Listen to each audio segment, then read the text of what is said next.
Hey guys, Mr. Scott here. Just gonna go over my Legacy 2 rig that I have set up that I use. Pretty happy with the setup I have in this.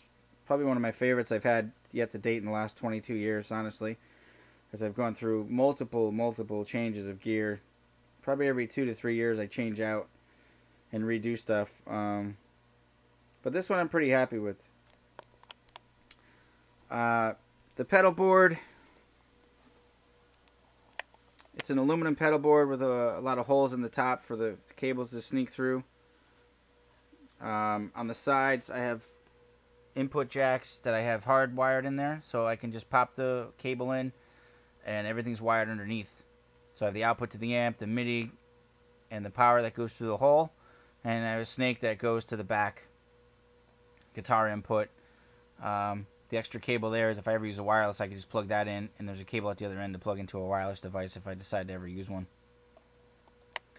The input signal goes into the tripler, the Morley tripler. Channel 1 of the tripler goes to the normal signal of the amplifier. Number 2 goes into the super drive that I built, which feeds another head that I use for a talk box. And number 3 feeds the Korg tuner on board.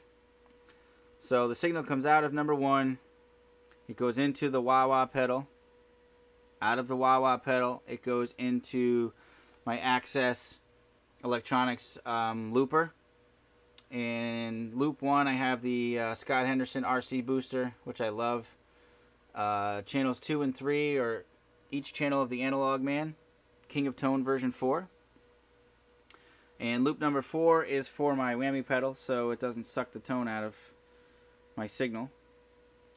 And it's all controlled with a Mastermind MIDI foot controller by RJM Music Technology.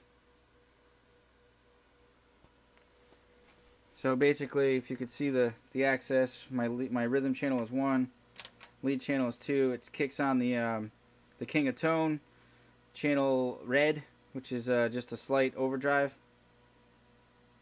Channel 3 is the same. It takes off the whammy pedal and just the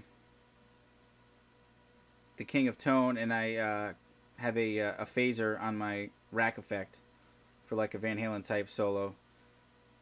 So it's channel 1 is the lead, the red channel of the Legacy, the dirty channel, dirty channel, dirty channel. Then I go to the yellow channel, orange channel, which is the crunch, with just a slight reverb. And channel 5 is the clean channel with some chorus, reverb, a little bit, tiny bit of delay, compression. Bank up is same rhythm tone. What's great with the Mastermind is you have an extra global function that each preset can add an effect from the to the G major 2. So with this patch, I kick on a phaser for rhythm. So if I ever want to do a Van Halen type rhythm sound, like Atomic Punk or something like that, I kick on that for that part of it.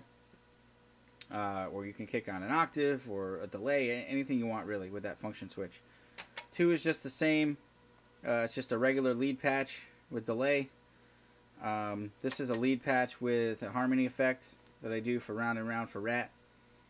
And this channel is just the clean channel of the amp with one side of the King of Tone. And this side is both sides. Let's see, the King of Tone and the RC booster for a lead going into the clean channel of the amp, which I'll demonstrate later. So that all goes in to my rack and amp setup here. So I have a Furman regulator, so it regulates the voltage to keep it at 110. G major 2, Legacy 2. So I come out of the send of the G major, go into the the send of the Legacy into the input of the G major 2. Out of the G major 2, I go into another secondary Boss noise suppressor, which I kick on depending on the electricity and lights, and sometimes there's extra noise in certain clubs, so I'll kick that on just in case. And out of that goes back into the return of the Legacy, which is all controlled via MIDI. So you can see when I switch to the different patches on the Legacy, Right now it's on the clean channel. I know it's hard to see the LEDs, but now it's on the it's still on the clean channel. Now the red channel is emitted for rhythm, and now the orange channel is on. You can see that right there. So that's pretty much my rig setup. 412 Carvin, or I use my 212 Mesa Boogie rectifier cabinet.